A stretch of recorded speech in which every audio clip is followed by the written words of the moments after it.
Welcome to the Lighthouse Financial Advisors Money Over 50 podcast with Dallas Davison and Michael Hogue. This information is general in nature and does not take into account your objectives, financial situation, or needs. Therefore, you should consider whether the information is appropriate for you and your personal circumstances. If you require personal advice, please contact Lighthouse Financial Advisors. Here are your hosts, Dallas Davison and Michael Hogue.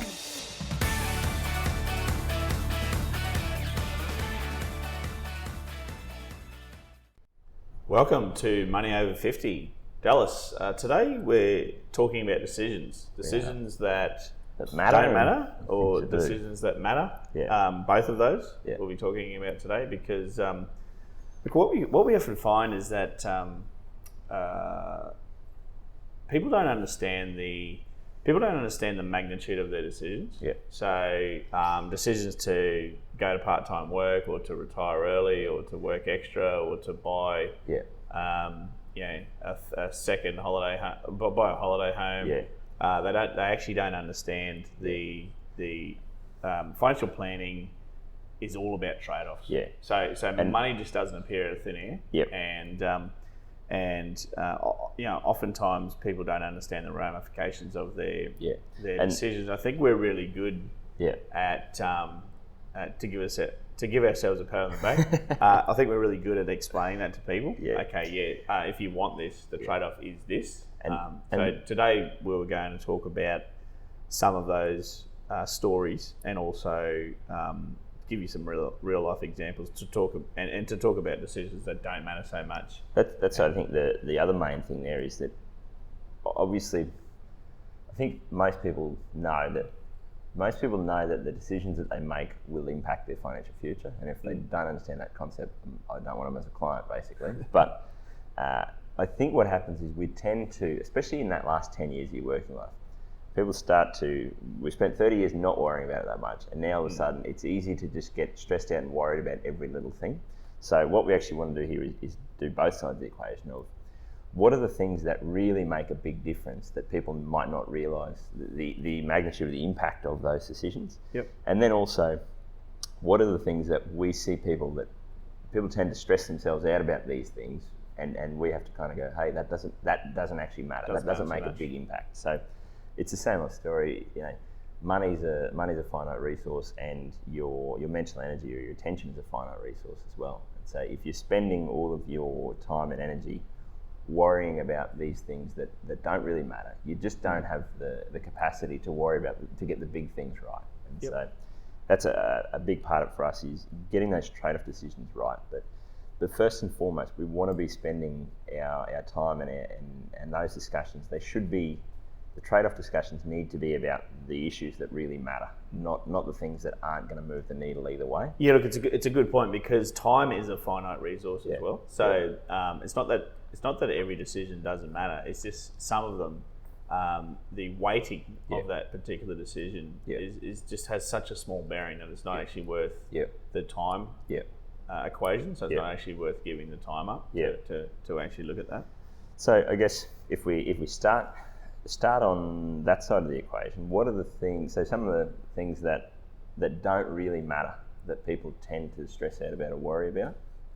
As you just said about the time, I've got a good example here about, I've got a client recently, we were talking about making contributions to super, and their kids are leaving university, going to university and leaving it, basically once they move out of home, all of the spare cash flow that was going towards their kids going there needs to go into their super fund.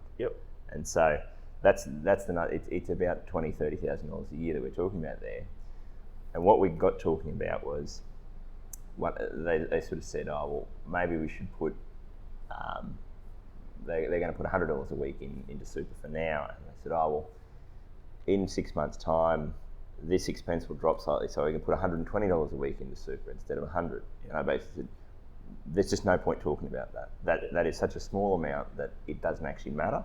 I would rather you stay focused on, in 2 years' time, when this happens, we really need to shift an extra $20,000 a year into super, not $20 a week. So there's probably a whole category of expenses or things like that. That the big one I see is groceries.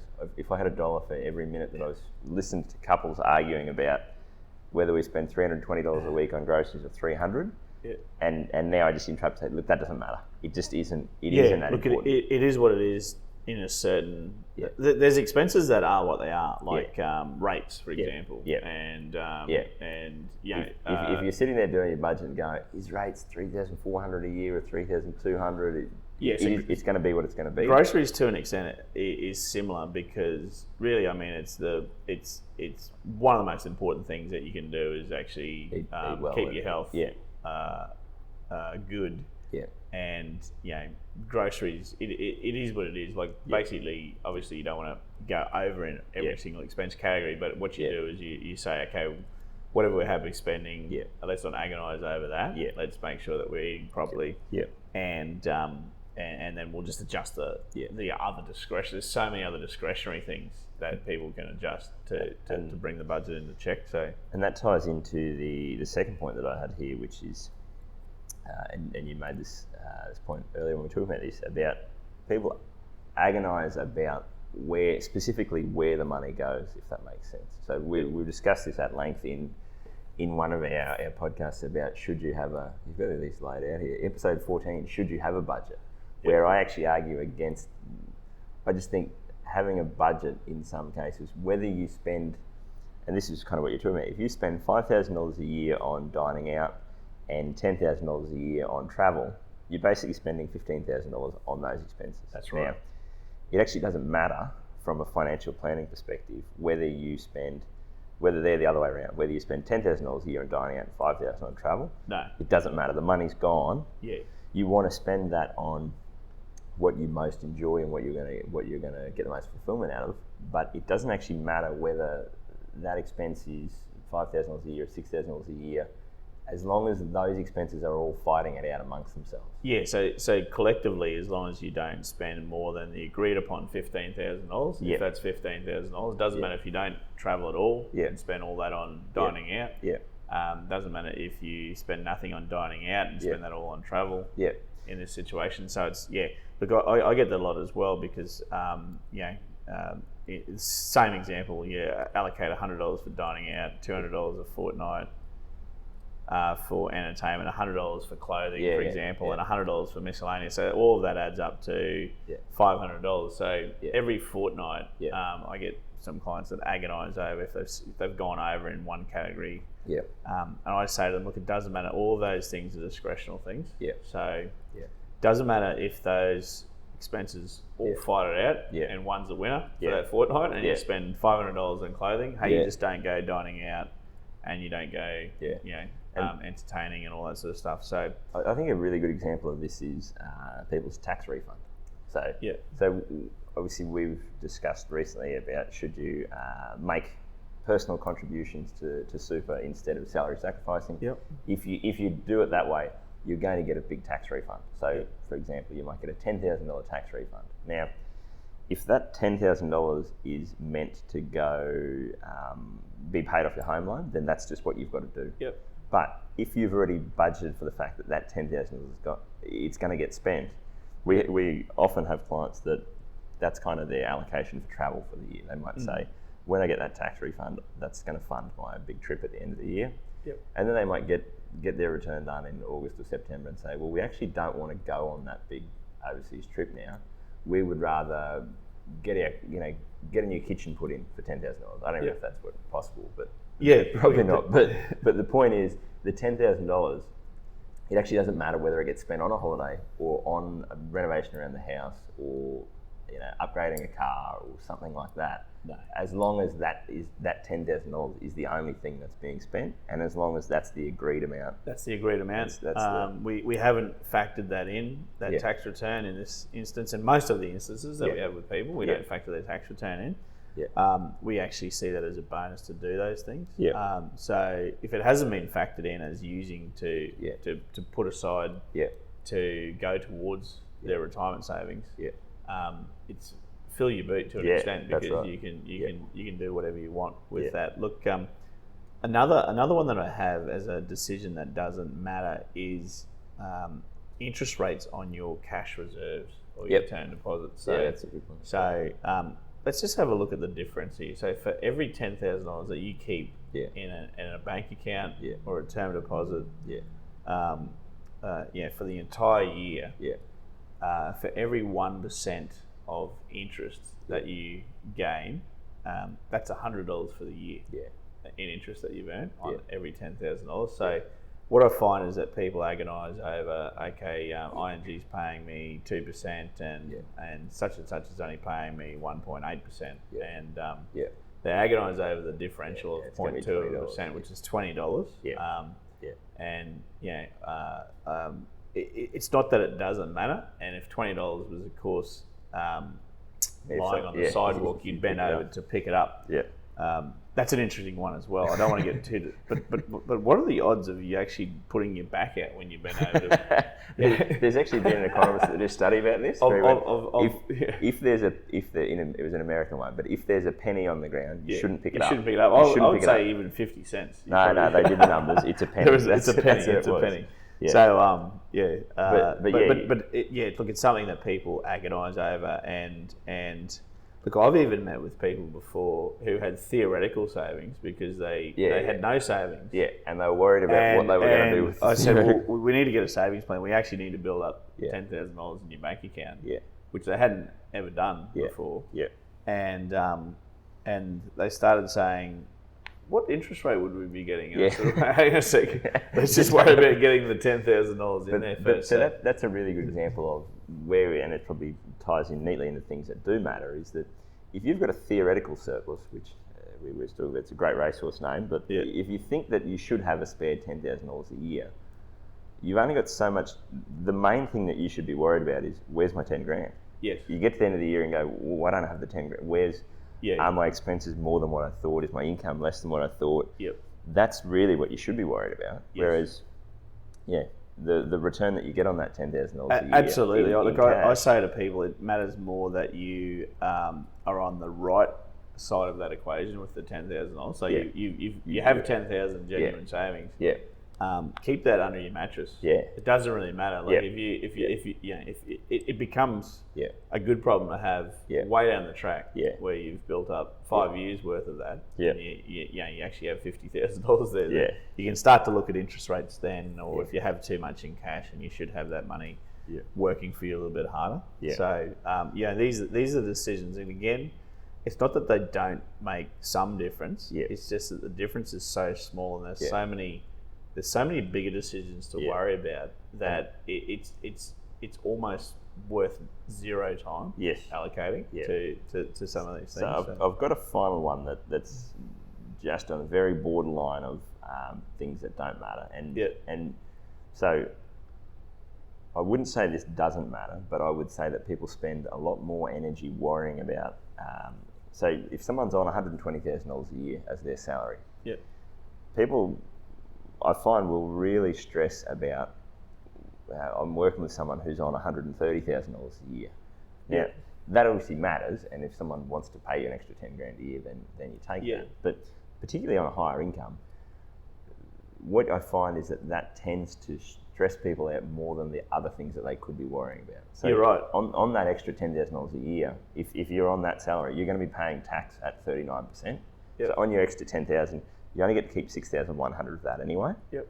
Now, as you said, it's still $6,000. If it was in a brown paper bag right there, we'd pick it up.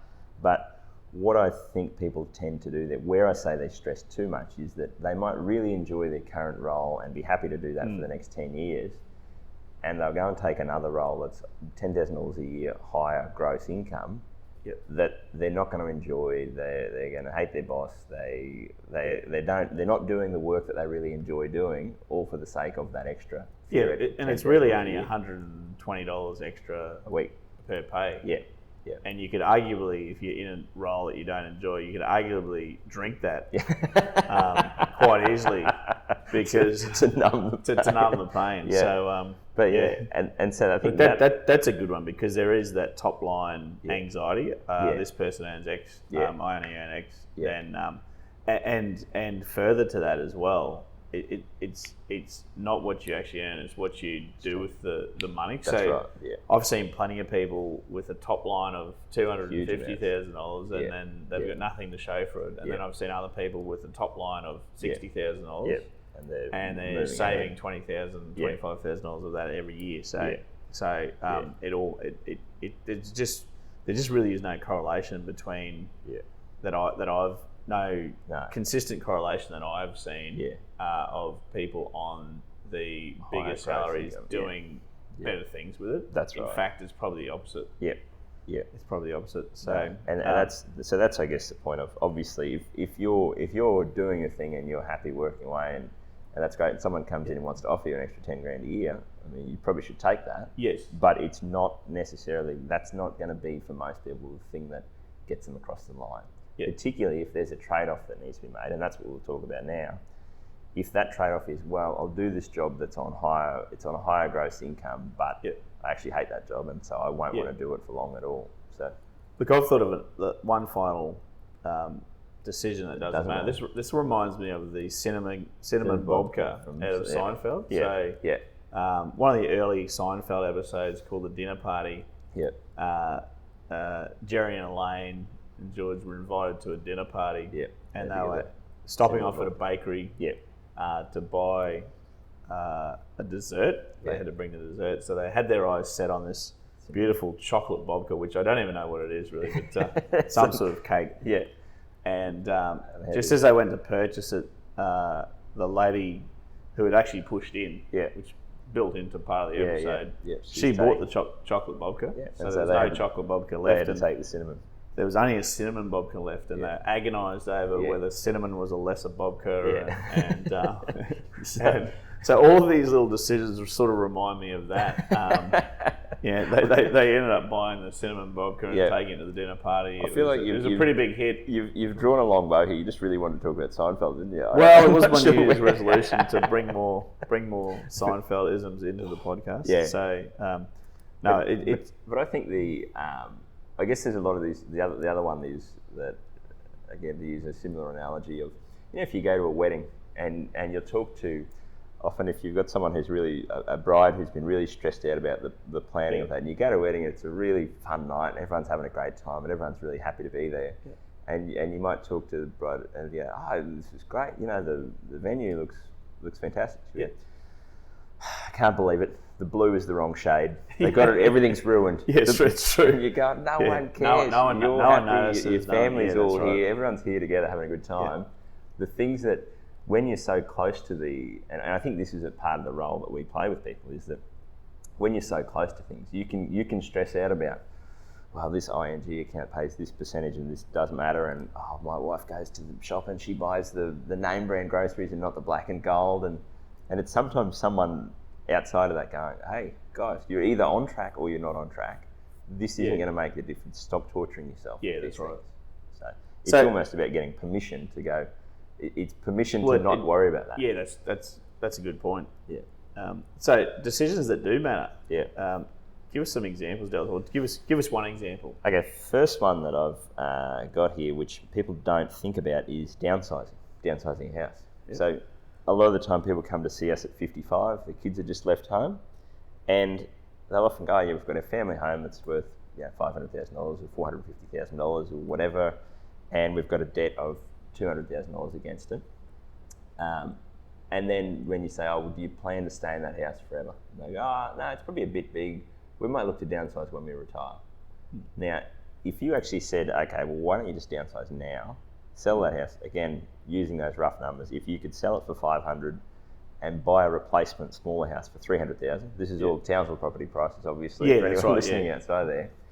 What that allows you to do is that it doesn't seem like a huge difference, but what it actually allows you to do is clear that $200,000 mortgage, and then every dollar that you were going to have to put towards that mortgage for the next 10 years can go straight into your super fund and makes a huge difference. It makes a massive difference of hundreds of thousands of dollars. Yeah. And by the same token, if you've got that $500,000 house and your mortgage is paid off, and you can sell and replace that for $300,000, and you've got $200,000 cash, you can contribute that into your super fund over the course of the next 10 years, based on conservative rates of return. That should double It's a huge difference for a lot of people. And I think, again, it's almost that's just our house. That's where we live. We don't think about necessarily. It's not something that springs to mind for people to go, well, should we live here? Is this the house that suits us at our current stage of our life? We talked a lot about that in the very first podcast that we've ever done, episode 1, downsizing your home instead of your lifestyle. So have a listen to that, because it goes into the 3 different decisions that you can make, which is to keep, and there's valid reasons to keep a bigger house as well. We go through that in that podcast, episode 1, to downsize or to actually rent. So there's some people that rent. Which I go through a story in there about a lady I'm going to talk about right now. So this is a separate thing. But that's I guess one. Before you move on to that, I think that's something that if you're listening to this and your kids are left home and you're just sort of, for a lot of people, it's more inertia than anything else. That's why they're staying where they are. That's just their house. That's where they've always lived. It doesn't occur to you. If you haven't given any thought to whether you would do that, it's at least worth having the conversation. It is worth having a look, because and that's true of decisions in general. Is to actually even look to look at decisions. We talk a lot, Dallas, about looking at. People look at decisions as black or white. Do I do this, or do I don't do that? But there's so many variations, so you can look at different variations of decisions. But even starting with the do I do it or do I don't do it, and writing down the pros and cons, and actually sitting down and looking at the flow on effect of that. So I mean, an example that springs to mind for me is a client of mine, Liz. He certainly doesn't mind me mentioning her name on the podcast. So not Jane Smith then. Not Jane Smith. Liz. Hello, Liz. Look, we've spoken. Liz loves travel, and look, we've already built into her retirement. She's just got to the point now where she has enough to retire. So we've hit her target in terms of where the number that we wanted in her retirement savings, in her superannuation. We've just reached that, and we've reached it a little bit earlier because of her following the plan and reasonably good market conditions. So we'd always had up our sleeve to actually get to that point first, and then to talk about, do you extend your working life for another 2 years? So this tries. There's actually 2 supplements here for Liz, isn't there? There is. Is that what's allowed her to hit that number? Part of, we said, sooner than you expected, was the downsize decision, which is something she did a while ago. Yeah. So Liz ended up actually selling her house. So the house that she had, and we go into this in more detail in episode 1, didn't really suit her needs. No. She didn't like the house. She still had a mortgage on it, and she said, look, I'm either going to sell this house and buy another one, which would mean taking on a larger mortgage. I just don't know what to do. And I said, well, would you consider renting? Let's have a look at the options there. And when we looked at it, the rent was actually free. And what I mean by that is if we stripped out all the costs that she was paying in the mortgage and the rates and the maintenance and all those types of things, that was far more than what she was going to be paying in rent.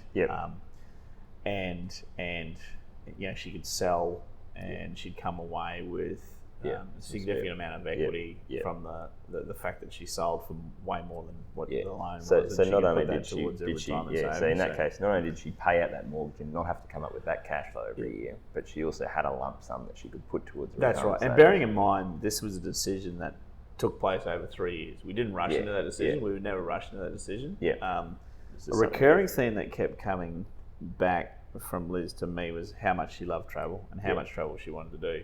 So we were able to crunch numbers, and I was able to say, well, we can add $15,000 a year to your already reasonable travel budget if you were to rent as opposed to Yeah. to buy, as opposed to owning. Yeah. And given that she actually wasn't in the right house for her. Yeah. Made that decision a little bit more easy. Yeah. So And then, it's not to say that she won't buy in the future. No. Again, like she can still. Yeah. I mean, the way that her retirement savings are going to grow in retirement, Yeah. Even after she is retired, Yeah. it's always her prerogative to, Yeah. at any stage of her life, Yeah. say, okay, I want to buy now, Yeah. and to take out Yeah. money tax free Yeah. from her superannuation at that point in time, Yeah.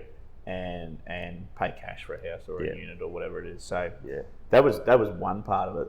Yeah. And So- then I mean, that's the thing. that actually helped her get to Where where she- she is right now, which Yeah. is ahead of where we thought she would be at Yeah. this point in time. Yeah.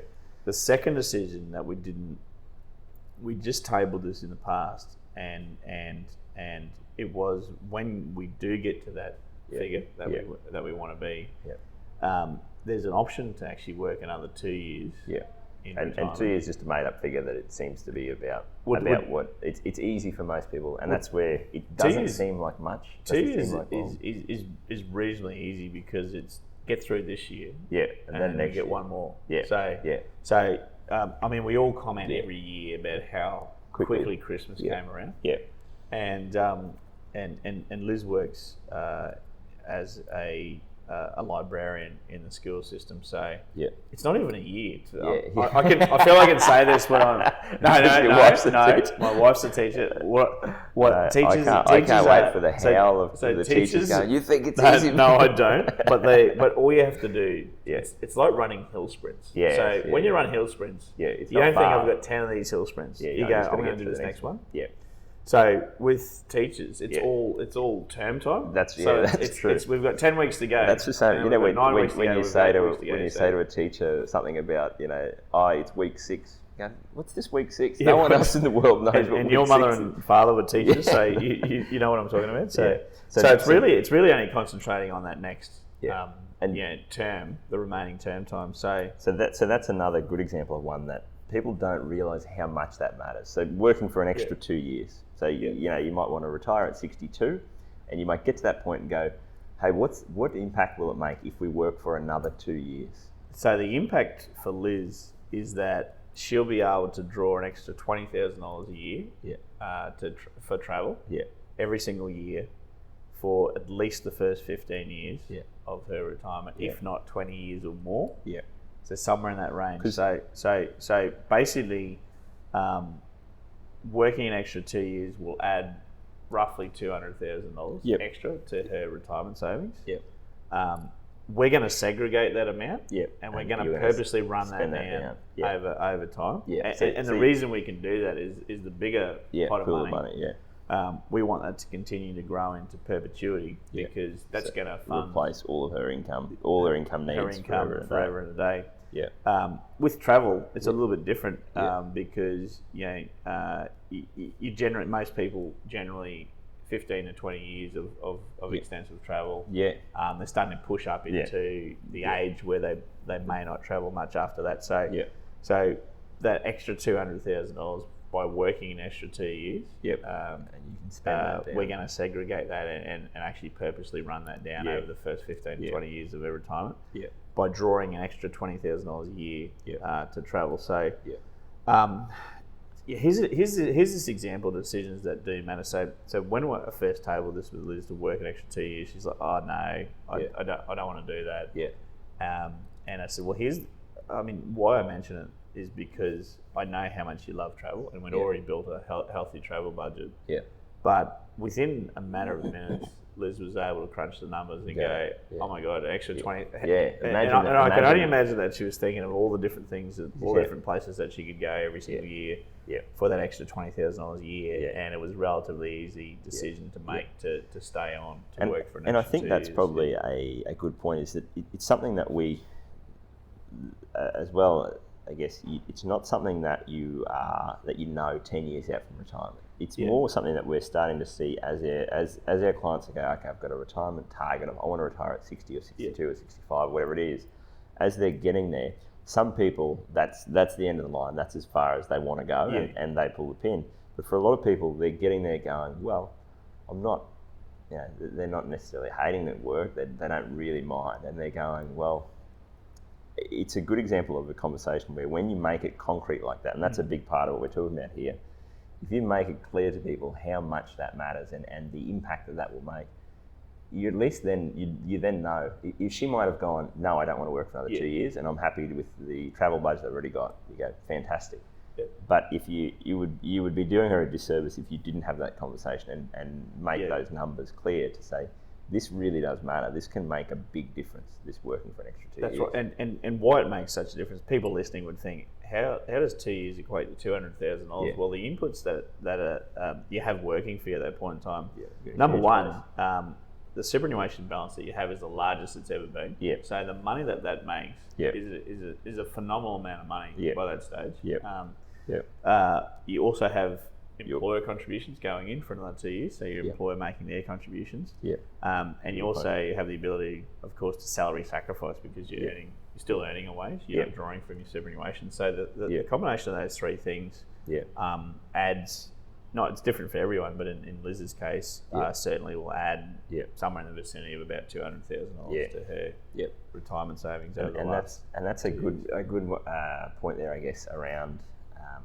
You can put rules of thumbs on of those things. You go, once you are at the point where you've replaced all your income needs, anything over and above that, you are spending that down. So every $100,000 of extra retirement savings, you could basically draw $10,000 a year out of that and run it down over around $15,000, which sort of you can kind of go, as you say, it's that light at the end of the tunnel where you go, well, we'll do another year, and in that year, you can still go and do your travel, do all those sorts of things.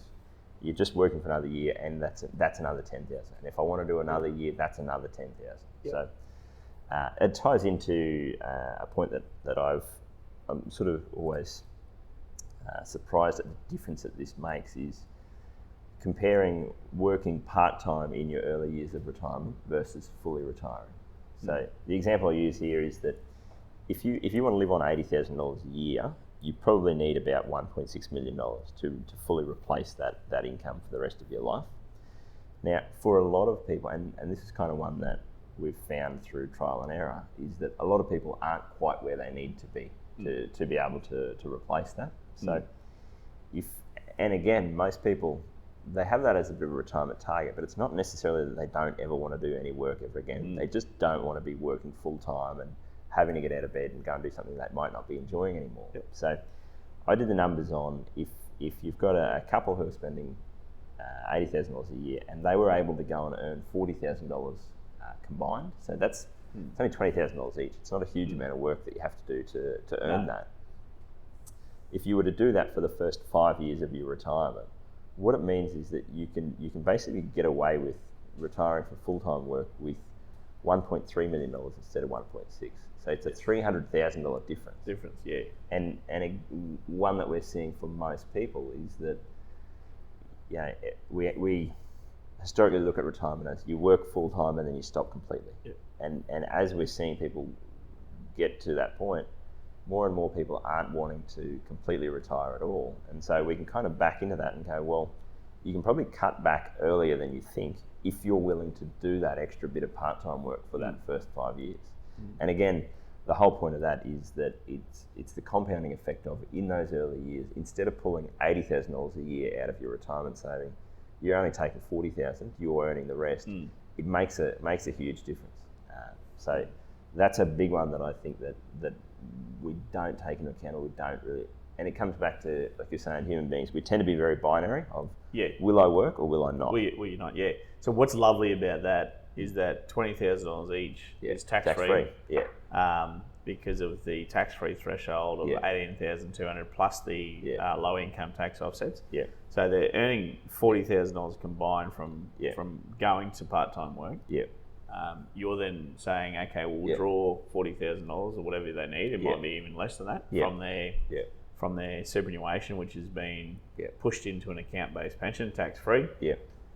So that income, $40,000 that they top up their income with from their superannuation account-based pension is also tax-free.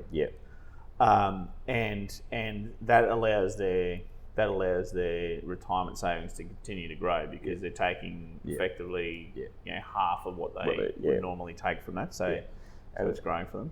and I think that ties into another point that I've got here, which is that things that really make a big difference that we might not realise is paying tax in retirement. So for most wage and salary earners, you just go through life, whatever you get taxed is just what you get taxed. And so it's a very, I met with new clients yesterday actually, and we're talking about some things they can do around contributions into super and tax savings there. And that was the comment they made, that they'd never really thought about that tax that they're paying. And so it's easy to forget that especially in that last 10 years of your working life, you really want to structure things so that, and that's one of our 3 things that we try and do for all of our clients, is get them in a situation where they never pay another $1 of tax once they're retired. That's right. And if you look at someone who's earning $100,000 a year, and it ties into what I was talking about with, if you're earning $100,000 a year, that sounds great as a top line figure. But $26,000 is coming straight off the top and going to the ATO in tax. So that's right. Yeah. If you can change that so that if you looked at your budget, if you took that into account, it's one of your biggest expenses. Yeah, absolutely. So, and that's sort of, if you look at, I guess an overarching theme of things that really matter is, if you looked at your biggest expenses, one of them is usually your mortgage, one of them's your actual tax that's being withheld on your behalf. Yep. So those really big expenses, big ticket items that you might not sort of think too much about, they're just rolling out every week or every month. If you can reduce them, it makes a huge difference. So when you get to retirement, if you're not paying any tax at all, it makes a really big difference to your situation. Absolutely. Look, a reason that I have, and one that we see a lot, one decision that really matters is whether you keep a car under finance or if you fully own that vehicle or those vehicles. Yeah. You're going to refer to episode 3? I'll refer to episode 3. So episode 3 of our podcast, drive a $15,000 car to draw an extra $1,717,000 of income. 717. 717? Yeah. $717,000 in retirement of income in retirement. Yeah. Now, what a strange title. Look, have a listen to that one. Yeah. What it talks about is that the average finance cost for driving an expensive car, somewhere in the vicinity of about $15,000 a year. Yeah. What we look at in that podcast is if you didn't have that $15,000 a year repayment going towards that car, where would that put you if you actually put that $15,000 into your super fund instead? So if you actually just put a reliable, lower cost car, didn't have any finance cost on that, and you spent that $15,000 differently by pushing that into your superannuation fund, over the last 15 years of your retirement, look, you'd end up with about an extra $320,000 of retirement savings. Yep.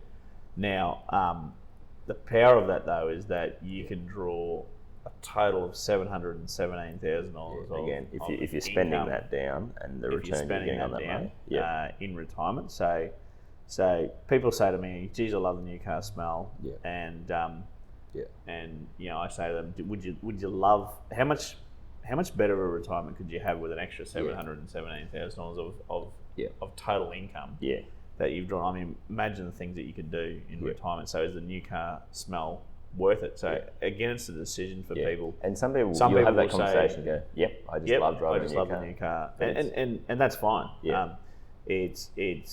I mean, I think a lot of people think they're going to drop dead the day that they retire because they think, no, I'm gonna take the benefit now. I know that there's a benefit down the track, but that's.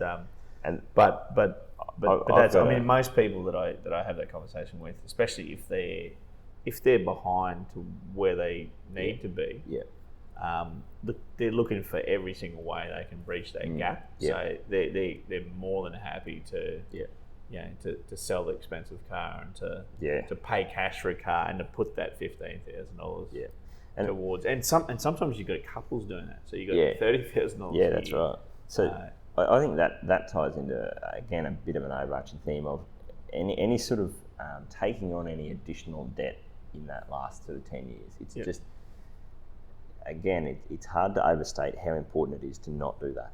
You know, it seems like, I'll just go and borrow $20,000 for this car, or I'll just go and put this $10,000 bit of furniture on finance or something like that. But it's not actually just that cost. It's all of the cash flow that has to go towards paying that off.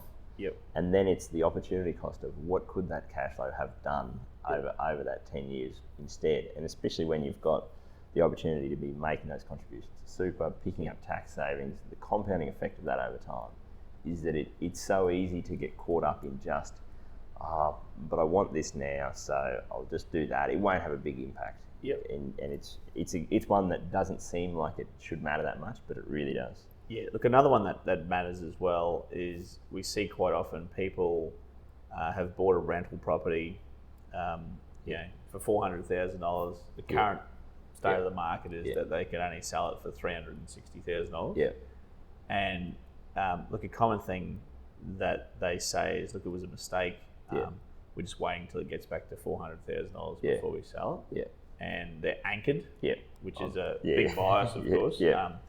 They're anchored to what they paid for it. Yeah. And I'm not telling anyone to sell anything for a loss. Certainly not giving Yeah. personal financial advice here. Yeah. However, You have to take into account the 9 times out of cost 10, look, it's better for those people to actually, because it's just tying up. We say to them, we want you to put $30,000 a year as a couple into superannuation, and they can't do any of that because this property's just tied them up, and the rent isn't going anywhere near to covering the expenses and the repayments and things like that. So a lot of the time they're better off actually just selling it for a loss. Yeah. I think that's probably a big thing that we see a lot of, is that human beings, we're not really equipped to understand opportunity cost well, if that makes sense. So you kind of we see what's there, we don't see what's not there. We see that there's a bit of money coming out for this property or for this car loan or this whatever, but we don't see what that could be, what it could grow to. Yeah. That's right. So the other one, again, in keeping that theme, is buying a holiday home. So this one, again, it's mind blowing how much the difference that makes. Especially in Townsville, a big one is we want to buy a house over in Maggie Island or a unit over in Maggie Island, and we'll go over there for the weekends, and maybe we might want to retire over there, or we see it a lot with people want to buy a holiday home somewhere where they think they might want to retire. Yes.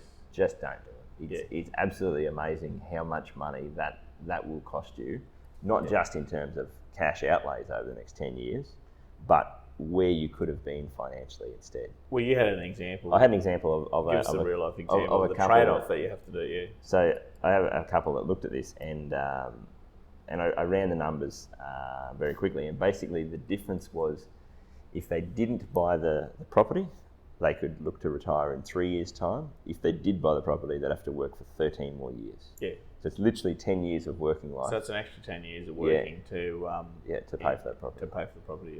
Which it's still, we look at these numbers all the time, but I often find with different things like that, you look at the numbers and you go, that can't be right. And you go back and check it. But so this is a good example of even looking at decisions as there's two options there, to either buy it or to not buy it. Yep. So the third option is, hey, look, if you're spending so much time over there and you love it over there, and it's really close to Townsville, which where they currently live, then hey, you could retire in 3 years as opposed to 13 years. You could potentially sell your house in Townsville, buy there, move over to Magnetic Island.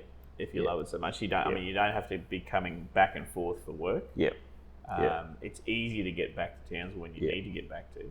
So you know what I mean? Like that's right. It's not a black and white thing. It's not a black and white thing. It's not a binary decision.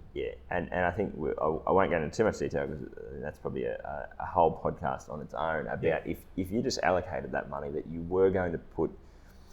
So I always laugh that a mate of mine, Jimmy, always says about how everything that ever comes up about money, because all you ever say is, instead of doing that, you could put that money in your super fund. I don't want to do that. so even if instead of buying that holiday house and paying off the loan on that, and paying for all the expenses, if you just put that money into a separate account and use that to go and rent a house for a week whenever you want to go on a holiday over there or anything like that, you would still be far better off. So that's another thing. I mean, it brings up stress testing. We talk about stress testing all the time. So people say, I spoke to a client on the phone just yesterday, and she said, I might be looking at jobs in Brisbane, and we might move to Brisbane at some stage. Yeah. Should we buy a house there? Should we buy a house there now and rent it out just so we've? And I said, no, absolutely not. No. But not only do you not have a job there yet. Yeah. You don't know where. Even when you get a job, even if you get a job in Brisbane. Yeah. Move to Brisbane, rent. Yeah. Because I've seen so many people. Move there thinking they'll love it and hate it. Yeah. And then they sell that house and move back and buy another house. So they've done 3 transactions. Yeah. So they've sold one in Townsville, bought one in Brisbane, bought another, sold that and bought another one back in Townsville when they've. Yeah. Or B, we like Brisbane, but we've ended up in the wrong area. Yes. Because all of our friends are on the north side, and we're born on the south side, and then we're spending more of our time on the north side. Yeah. Stress testing is one of the best decision making tools. I think that you can make. And what we mean by that is actually saying, okay, the assumption is might end up in Brisbane, might love it, that might be a new home forever. Yeah. So you stress test that. So if and when you get a job down there, you actually rent for a period of time. That's right. And you might rent on the south side for 6 months, and you might rent on the north side. Yep. And people would think, isn't rent dead money? Well, it's not. Yeah. Go back to episode 1, it's actually free. Yeah. But I think that's a good point of, again, the sorts of things that we look at is that I think the overarching theme with a lot of these things that really do matter is that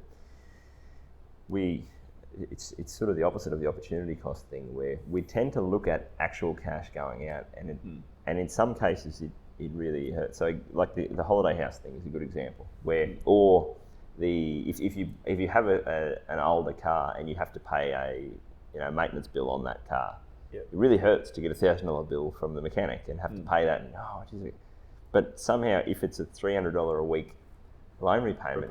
It just happens automatically. We don't feel that pain in the same way. Yeah, that's right. If you've got a holiday house, every time something goes wrong, you've got to maintain it, you've got to do all these sorts of things, you've got rates bills coming out all the time, but you kind of just allocate that in your mind and you forget about it. Whereas if you then want to go and rent a house for a week and it's going to cost you $1,500, people go, that's just excessive. I don't have $1,500 to spend on on going and renting a house. But if you actually think of that money that you're spending as it's concrete and it's tangible either way. Whether you're spending that money in a way that it doesn't feel like it is coming out, or you're doing it as those one-off sorts of things like that, it's still the same thing. And that's again a part of our job, looking at this objectively with our clients, is to go, because we're just looking at the numbers, we don't feel the pain either way. So we can just go, these are the numbers, this is what it means to you. Yeah. And that ties into a lot of your stress testing and that kind of thing, is to go, well, the first step is to find what really does matter.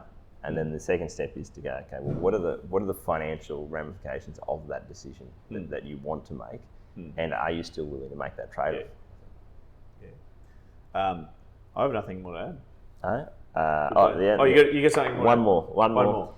One that I see a lot is that if you've got a couple 10 years out from retirement, and there's one of them might be earning $100,000 a year and one of them's earning $40,000 a year, invariably what they seem to want to do is to go, okay, well, the one who's earning $100,000 wants to work for another 10 years, and they'll say, but the one who's earning $40,000, I want them to be able to retire in 3 years' time or 5 years' time, or retire earlier.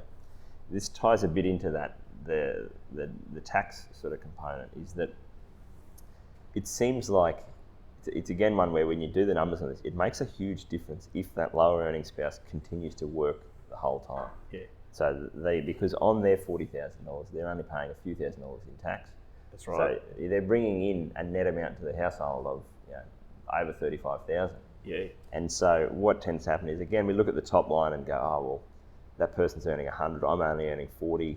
It's not making a huge difference. But if you look at the person who's earning 100 is paying a lot more in tax. They're bringing $74,000 into the household. Yeah. The person who's working on $40,000 a year, they're bringing in still $36,000. They're still bringing in a lot of money, and they're still adding a lot, particularly when you look at making contributions to super, how are you going to fund that sort of thing. That's probably the last one that I'd say, is that if you are the lower earning spouse, it makes a huge difference if you continue to earn some income. It makes a massive difference because that's really the cream of the money that you can afford to actually put into your super fund to get you both in the position. That's right. Within a relatively short period of time, where you've got enough to retire and never run out of money, and to both retire and live very comfortable retirement. So it does make a big difference. Hopefully it was good. Thanks for listening, and look forward to more podcasts soon. Thank you for listening to the Money Over 50 podcast with Lighthouse Financial Advisors. We look forward to catching up again soon.